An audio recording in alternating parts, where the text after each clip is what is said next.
Hello, everybody. And of course, I'm glad that you had the opportunity to join us here again today. So, I thought what we would chat about today is the idea of allowance and how it's woven through and into your exploration of the deeper aspects of yourself and all the parts of that exploration. So, as always, of course, the approach is that what you really are is the soul, the self, the higher self, the inner self, the higher mind, the oversoul, whatever it is you'd like to say in that regard. And so that's the perspective that we come from. And so in that exploration, many times that exploration is undertaken from two different directions. So one direction, and a very common direction now, not that it's wrong, just maybe more common,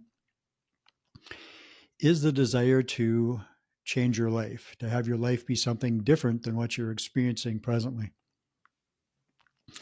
Another is to understand the deepest nature of who and what you are, to have as much of the experience as you as the soul within your physical experience as you possibly can.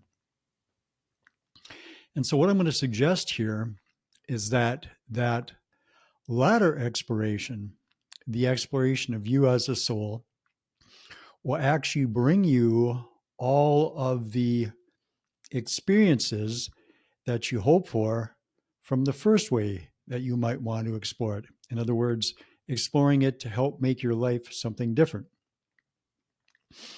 Because what's going to occur as you become increasingly familiar with yourself as the deeper you, the inner you, the higher mind, the higher self, the soul, the oversoul, again, whatever you would like to say, is that you'll become aware of the information, the knowledge, the wisdom, and the abilities that lie with those expressions of who and what you are. So as you become increasingly familiar and are able to express yourself through those, we'll just call them layers of the self right now,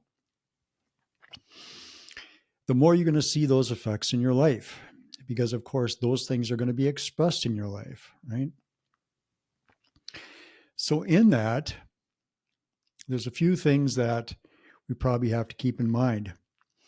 And one of those is that we have a long history of believing that we're the body. We have a long history, and of course, we're talking in terms of linear time now. But in that regard, we have a long history of the history that we've had on our planet, right? And the particular way that we look at that history and how we believe that that history has affected us, the civilizations, the societies, the states, the countries, the cities, the towns, all the various places, the homes that we've lived in, the individuals that we've resided with in those areas, and all the various influences that all of those various aspects can and maybe did have on our understanding of our existence. And so, of course, without this kind of an exploration, those ideas that were encountered as a result of having your experience within any and all of those parameters that we just listed will heavily influence the way that you look at yourself, the way that you look at the world, the way that you consider the world to be real, and then the actual experience of life that you have. And in the manner in which we talk about the way that you have your experience, the way that you then filter consciousness and the expression of energy to have it configure itself in the way that it does, moment by moment, to then have the experience that you're having right now. And so, in that, of course, if what you're doing, and of course, if you hear this, is probably what you're up to, if what you're doing is exploring beyond those ideas if you're exploring the deeper nature of who and what you are, and how, in collaboration with you, all of your experience comes about, then there are a variety of ideas about that experience that become important. And this idea of allowance is one of the very important ones. And it is key for a number of reasons. So,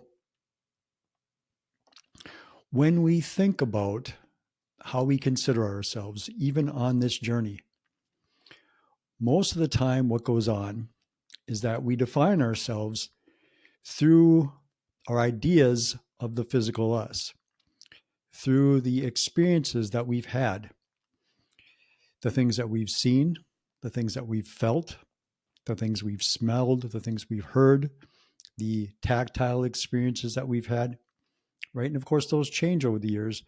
But these are the type of things that we utilize to define ourselves.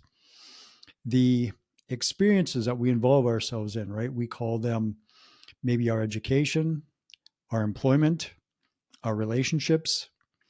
There's a whole variety of actions that we involve ourselves within our physical experience that we utilize to define ourselves by. And it's a very powerful thing, right? This is, in fact, what the ego is all about. And I have another way that I like to term it called the personality, or the focused personality, the personality self, right? So the ego is our interface, right? It is the interface between maybe what we'll call the inner us, the non-physical us, the us as the soul, and the us that is seemingly in physical reality. And the ego is a tool, shall we say, right? It's a particular configuration of consciousness, of self, of the soul, that allows us to have this particular type of experience, and experiences that are like it, physical experiences, we'll say, right? Because what you have to do in that is you have to, in effect, experientially sequester yourself from the awareness of all of what you are.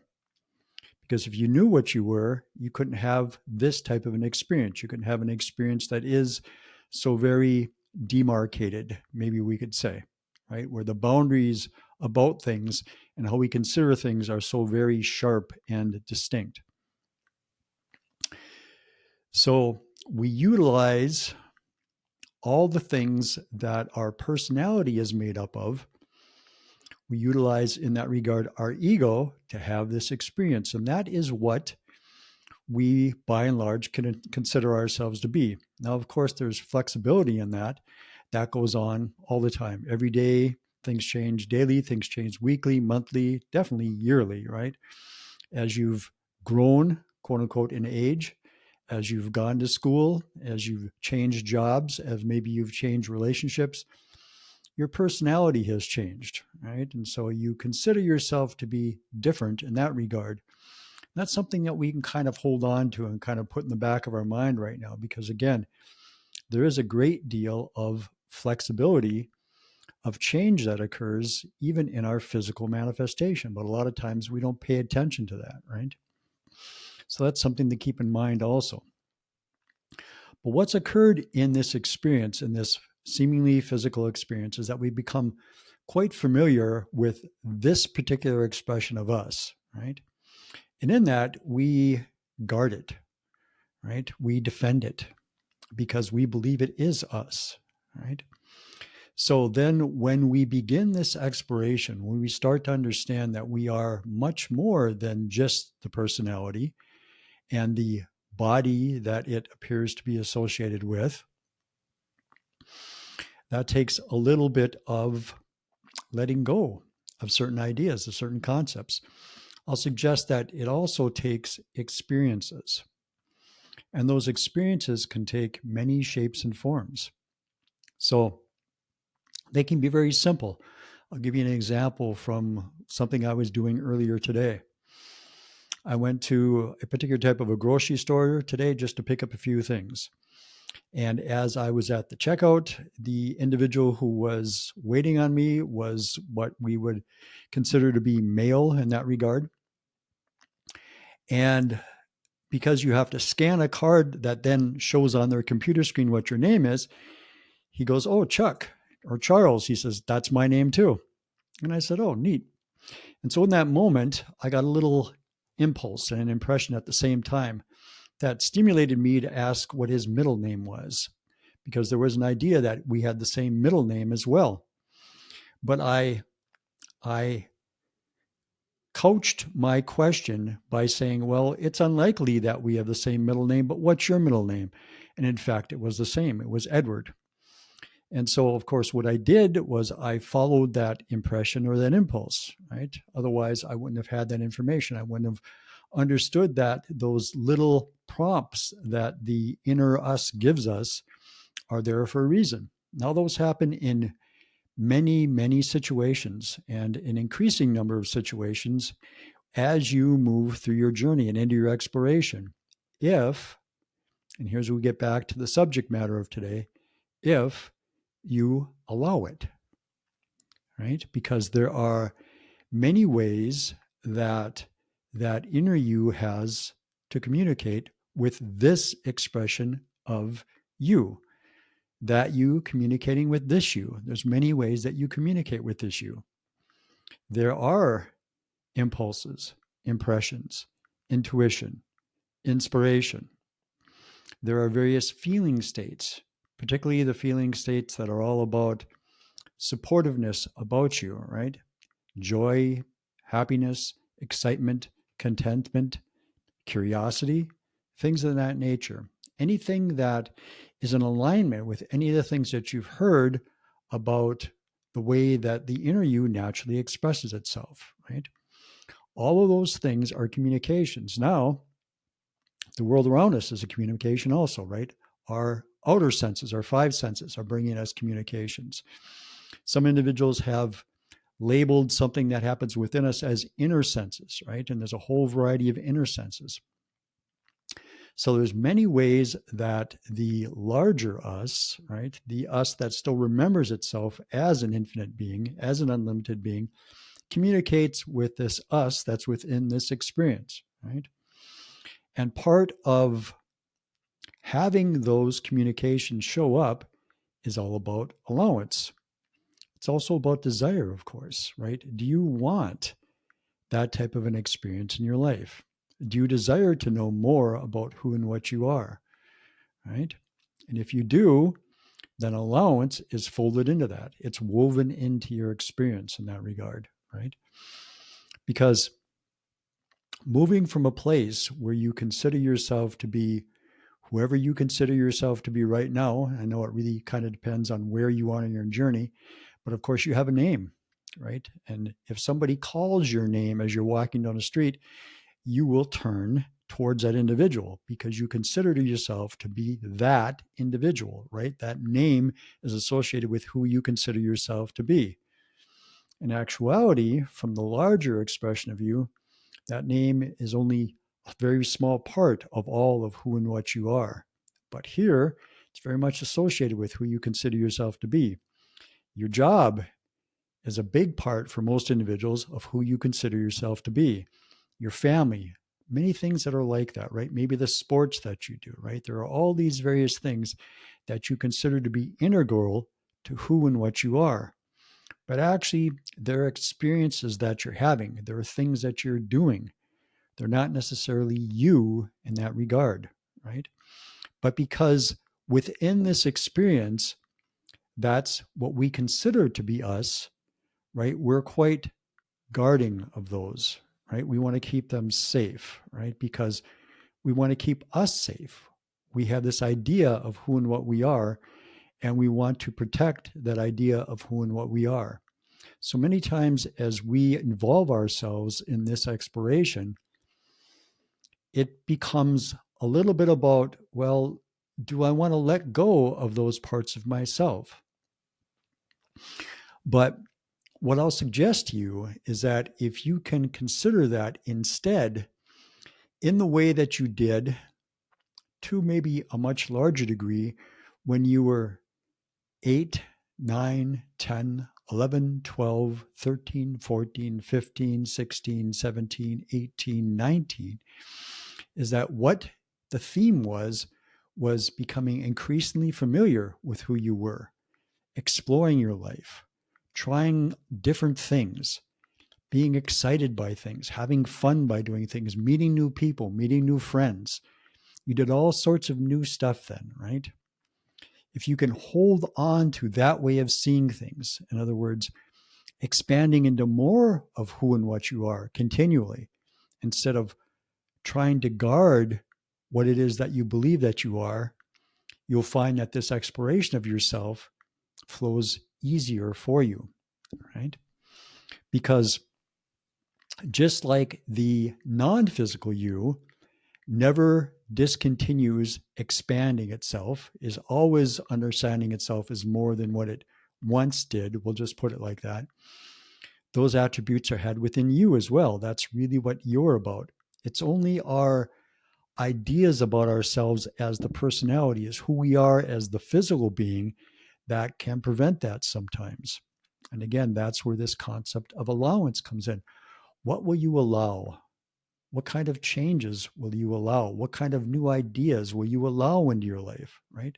What kind of new experiences will you allow yourself to have, right? Which of those communications that the inner you is sending your way, because it's doing it all the time, all the time. And not only from that aspect of you, but from many things that are within spirit, maybe we'll say at this moment, right? Within consciousness. There's lots of information that you're surrounded by. How much of that information will you allow into your experience? Now, in that, none of this is either wrong or right. It's just the experience that you decide to have, that you choose to have, because really that's what about. That's what it's about. It's about your choice. What are you going to choose in this moment? But I'm going to suggest to you that if in fact you're interested in this self-exploration, the more change, the more newness that you can allow into your experience, the more exciting you're going to find that experience to be. The less limited you're going to find that experience to be. The more of the feeling that you would like to have in your life from this perspective, when you think about, when you consider, when you contemplate the way that you would like your life to be, usually the feeling state is a very large part of that, right? As you allow yourself to embrace the changes in you that then open the door, shall we say, to more of who and what you are, you get the results of all of that, right? And feeling states are part of that, right? As well as events that occur in your life. Now, of course, it's true that and we'll start big, as God or as all that is, you are made up of everything in existence, because you are everything in existence. All the good stuff, the way we see it anyway, right? And all the bad stuff, right? It's all you. It has to be, because you are everything in existence, right? So then as we come a little closer to this experience, we talk about the experience as the soul, something a little bit more personal, right?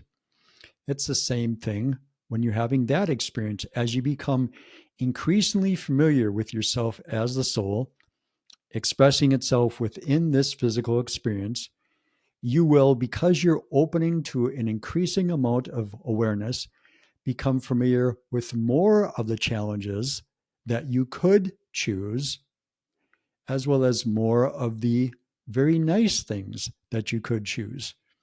You're opening the door to everything that's within you, because again, as a soul, you're creating it all, right? As the higher self, you're creating it all. As the oversoul, you're creating it all, right?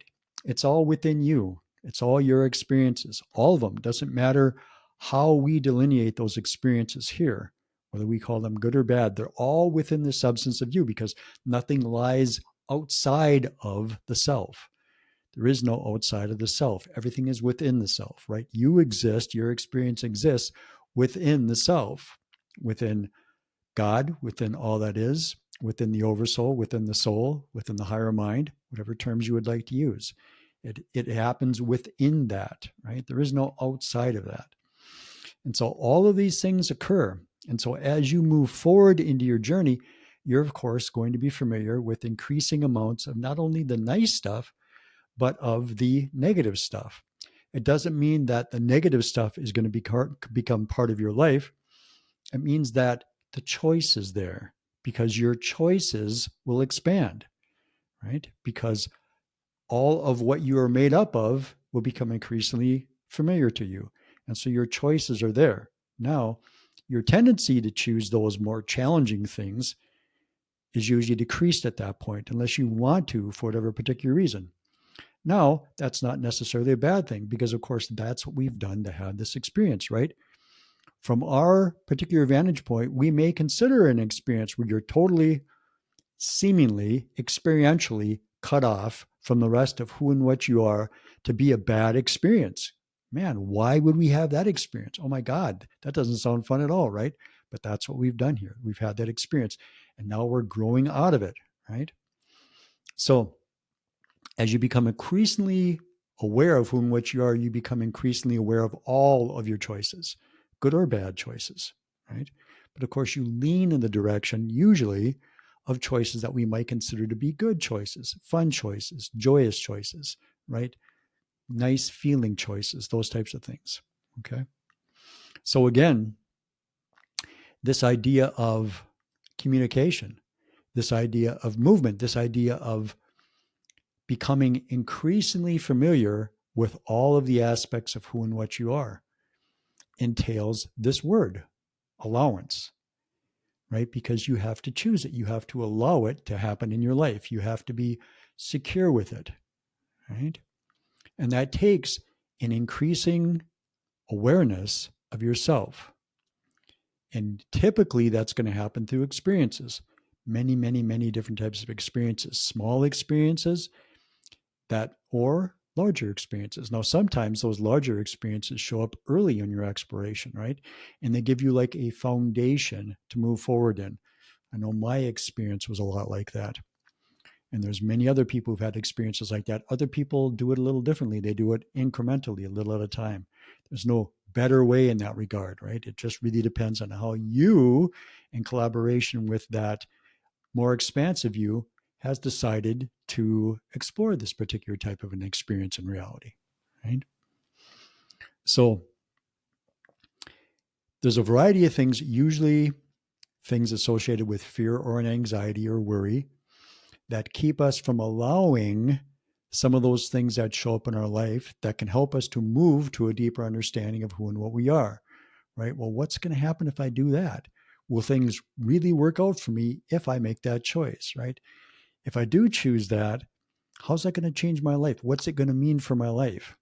So part of what that's about too is trusting that there's a process that goes on. And this is where understanding the process that's involved in your physical experience, if you're in your seemingly physical experience, can be a very nice thing, right? Because there are particular mechanisms within consciousness that bring about your experience here.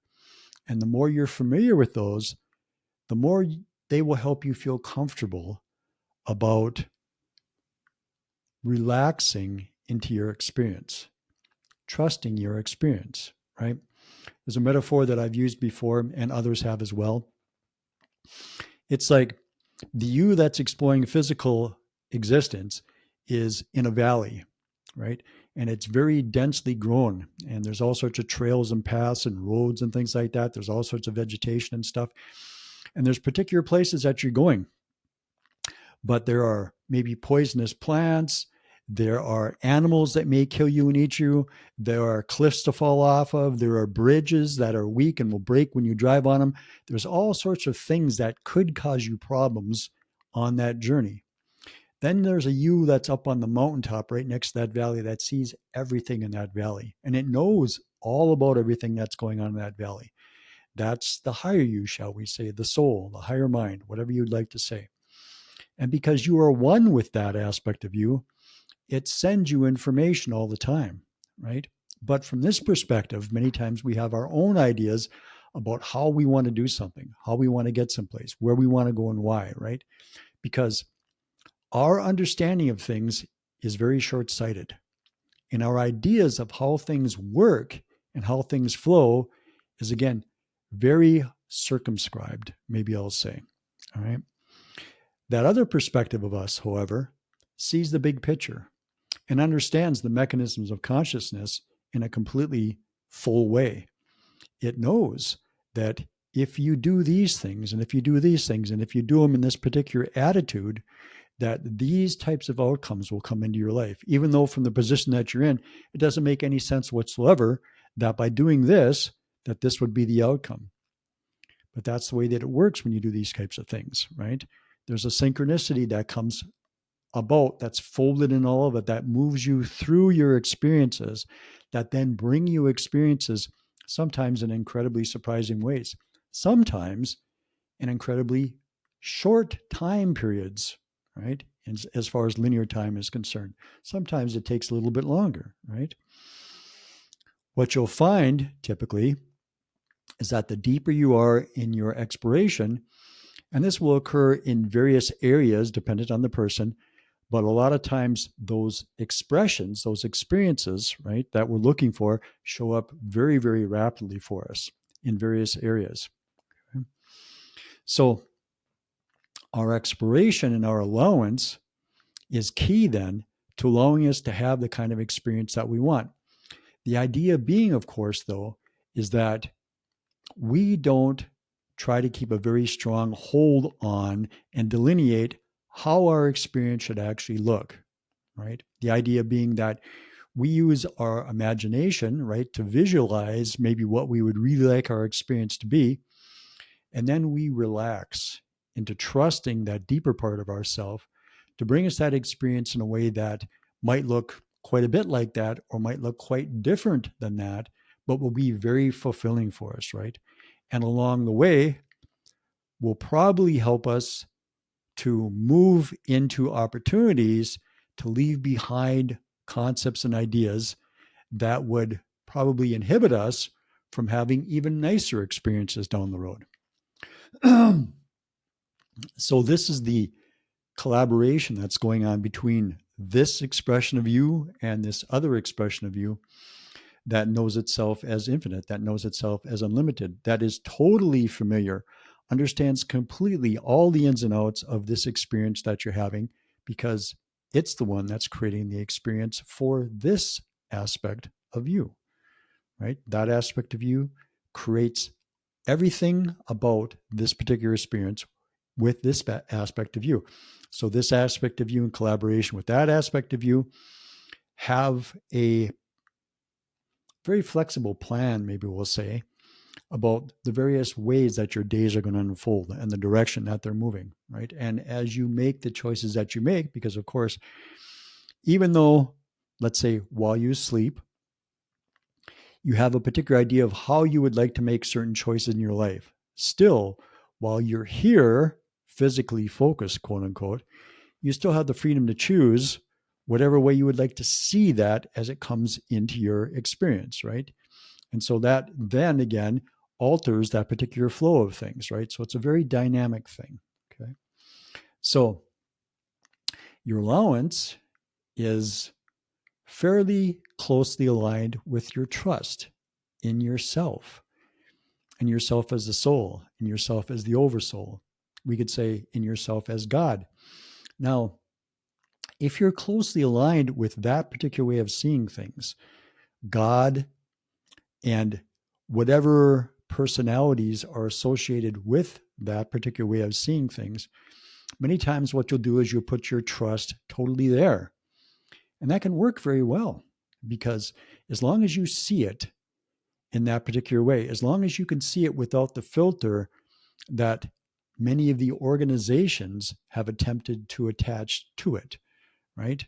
Any of the fear stuff, right? Any of the worry stuff, any of the controlling stuff, right? If you can see it in that pure form, then that'll work as well. Because really, regardless of what word we use, it's really the same concept. It is this unlimited, infinite us, right, that we're associated with, that we're putting our trust in. And then we're opening ourselves up to the communication that comes from that us that guides us in this experience, right? We're trusting that.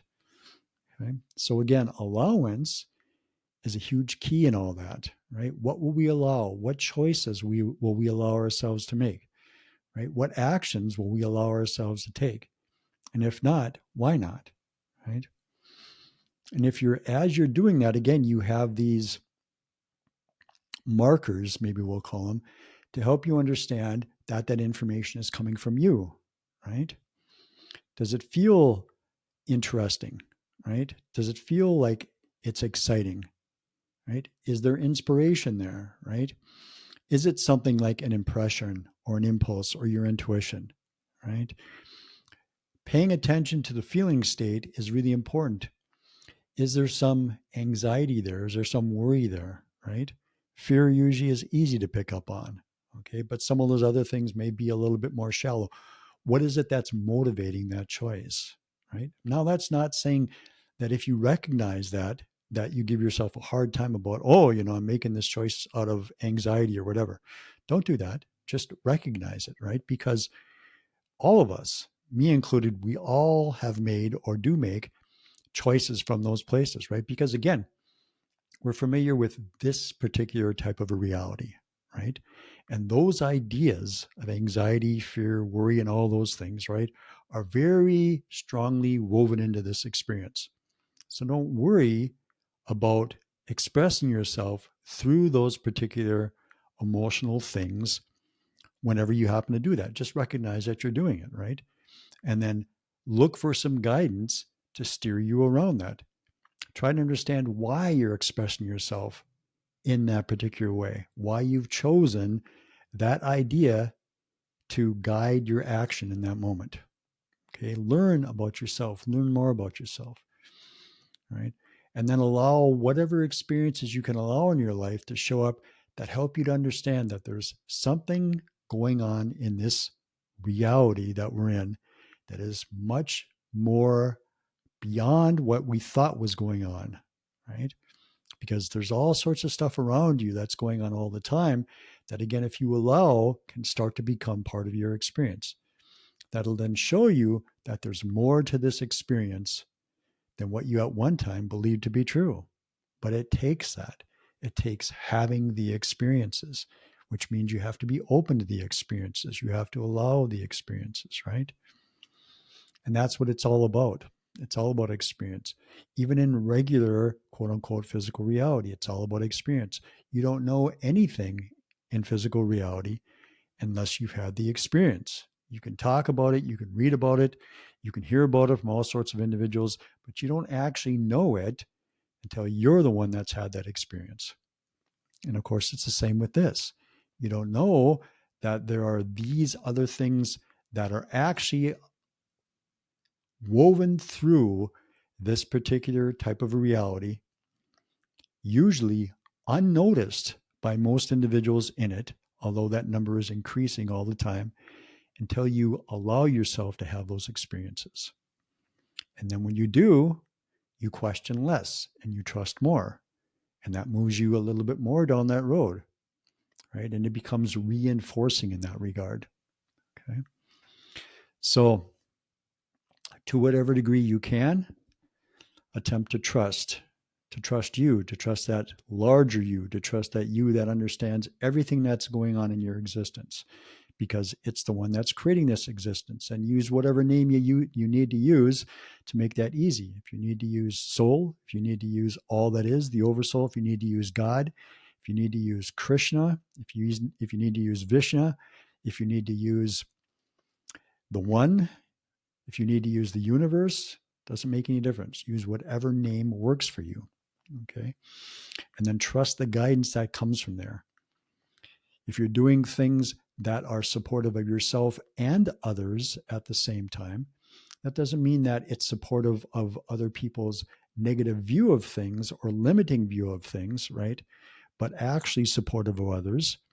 And it also doesn't mean supportive in just the way that you see things, right? Because again, it's a very unique experience we're having here. It's a very flexible experience that we're having here, right?